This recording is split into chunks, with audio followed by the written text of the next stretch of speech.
Cerpen Ramli Lahaping, Pedagang Kebencian.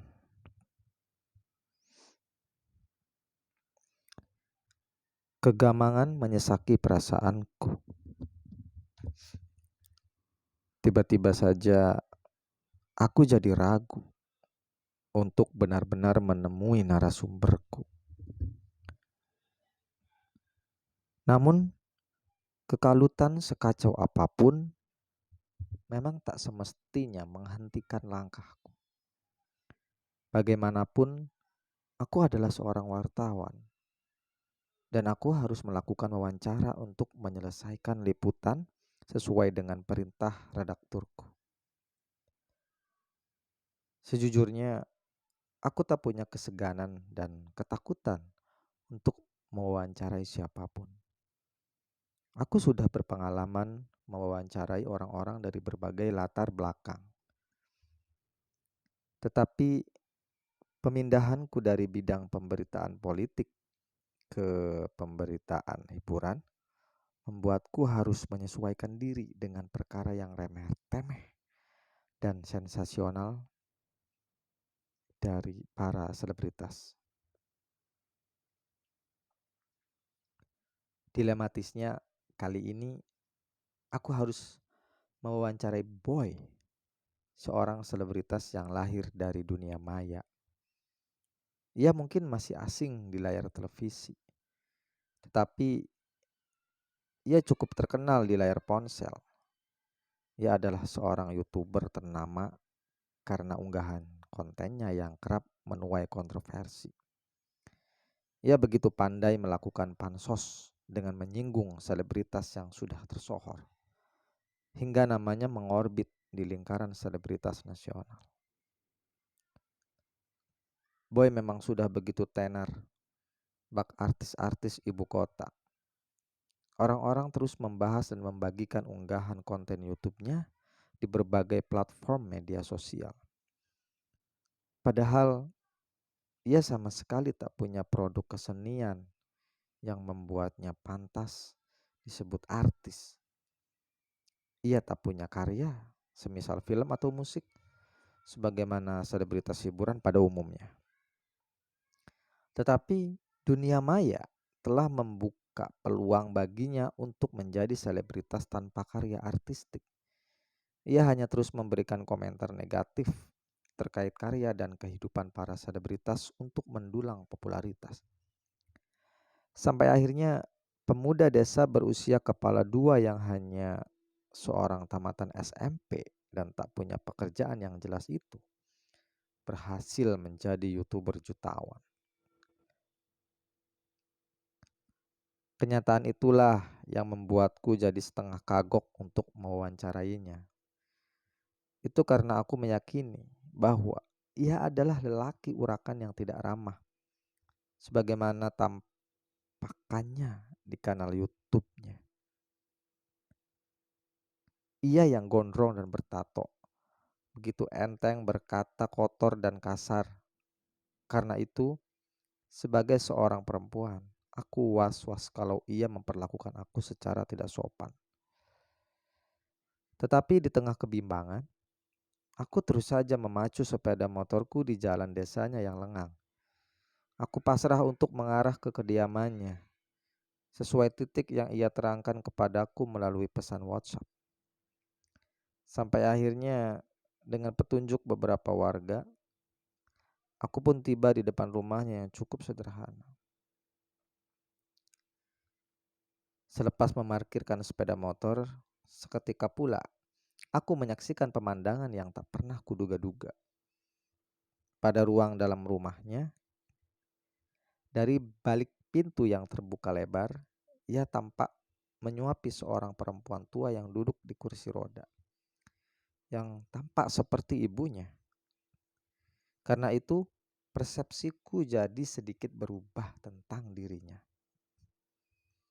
Dan akhirnya, setelah ia menyaksikan kehadiranku, ia pun keluar menghampiriku, sembari melayangkan senyuman.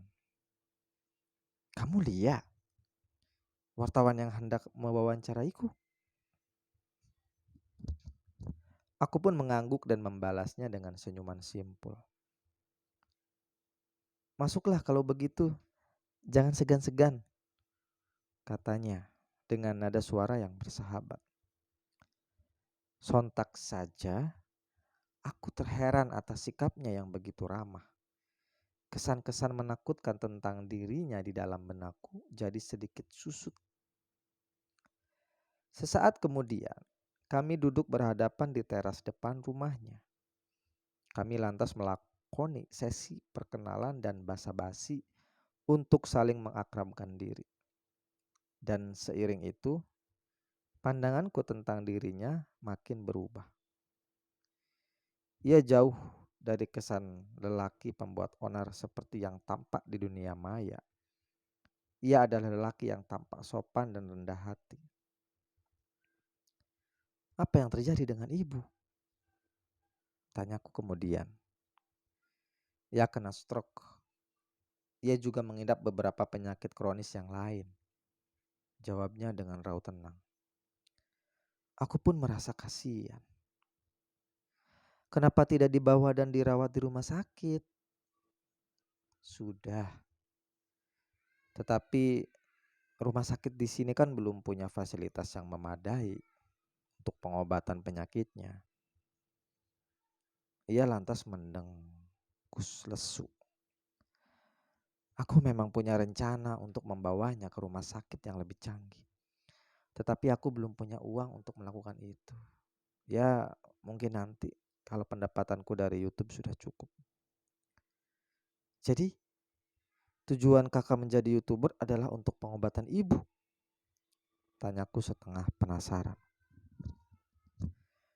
Ia lantas mengangguk tegas. Keuntunganku dari YouTube memang aku peruntukkan untuk itu. Aku sontak merasa tersentuh. Sejenak berselang, aku pun meminta kesediaannya untuk memulai sesi wawancara. Dan ia menyetujuinya. Aku lantas menyalakan perekam video di kameraku dan mulai melayangkan pertanyaan. Dan seketika pula, ia melontarkan jawaban dengan ekspresi emosional dan ungkapan yang kasar. Seperti penampilannya di kanal YouTube-nya. Jelas saja, aku terheran menyaksikan perubahan sikapnya di depan kamera. Tetapi sebagai wartawan, aku punya batasan untuk tidak mempersoalkan kenyataan dirinya itu. Bagaimanapun, ia punya hak untuk menyampaikan apa yang ingin ia sampaikan di tengah proses wawancara. Sedang aku sendiri hanya patut mewartakan hasil wawancara tersebut. Dan akhirnya, setelah pertanyaan-pertanyaan pengantar, aku lantas melontarkan pertanyaan perihal inti persoalannya. Apa sih alasan kakak sehingga terkesan suka mencari gara-gara dengan para selebritas di media sosial? Ia sontak memampang raut serius. Aku tidak mencari gara-gara. Aku hanya menyampaikan kritikanku kepada para artis yang kampungan. Tanpa malu, mereka mempertontonkan keseharian mereka yang tidak berfaedah. Melakukan prank yang murahan, mengumbar kemesraan dan lekuk tubuh, atau memamerkan kekayaan dan gaya hidup hedonistik. Ia lantas tergelak sinis.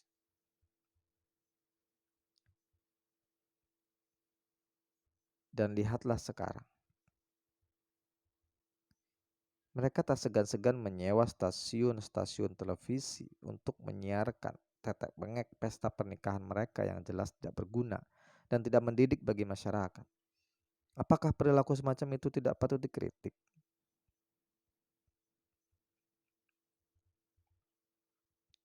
Seketika aku mengangguk-angguk dengan perasaan terkesan atas pandangannya. Lalu, bagaimana kakak menanggapi tudingan orang-orang bahwa kakak sengaja membuat sensasi untuk pansos demi keuntungan materi? Ia lantas tertawa lepas. Aku tidak berniat macam-macam. Aku ini hanya mengkritik perilaku para artis yang murahan. Lalu, kenapa aku dituding mencari sensasi? Sial benar aku. Ia lalu tersenyum sinis. Soal tuduhan pansos demi materi, itu jelas tidak benar. Aku hanya melakukan apa yang menurutku benar.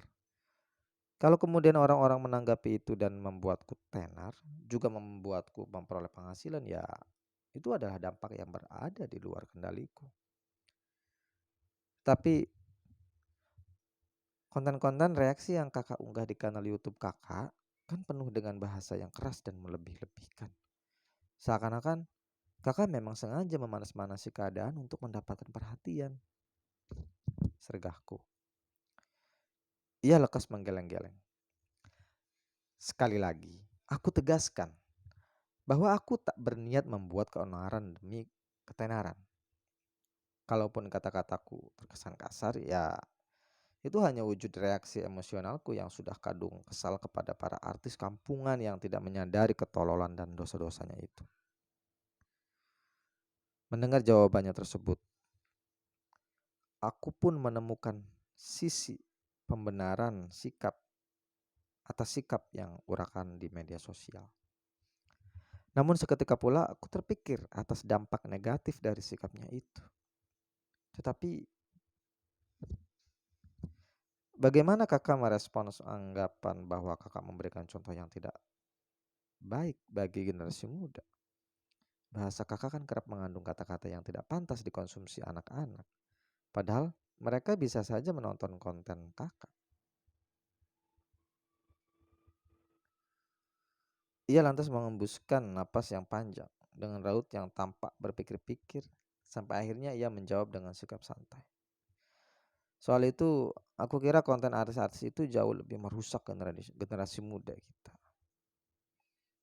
Kalau kadang-kadang aku khilaf dalam kata-kata, mereka malah sengaja mempertontonkan tindakan yang buruk.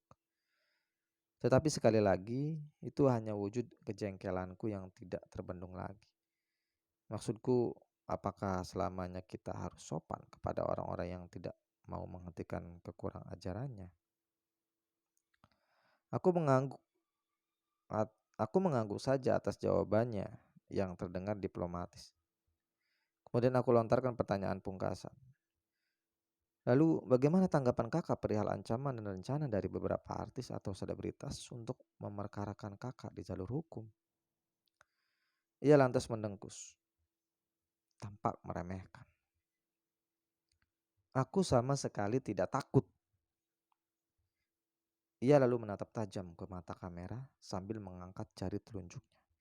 Kemudian balik menantang. Hai artis-artis murahan, kalau kalian mau berperkara di jalur manapun, akan aku ladeni. Menyaksikan keberanian dan kenekatannya itu, aku pun jadi keder sendiri.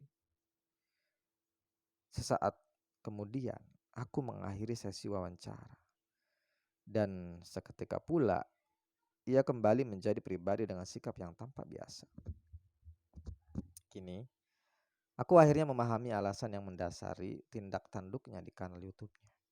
Karena itu, aku jadi bertanya-tanya sendiri, perihal siapa yang harus kubenarkan atas atau kusalahkan di dalam dunia maya yang penuh dengan keributan. Ramli Lahaping.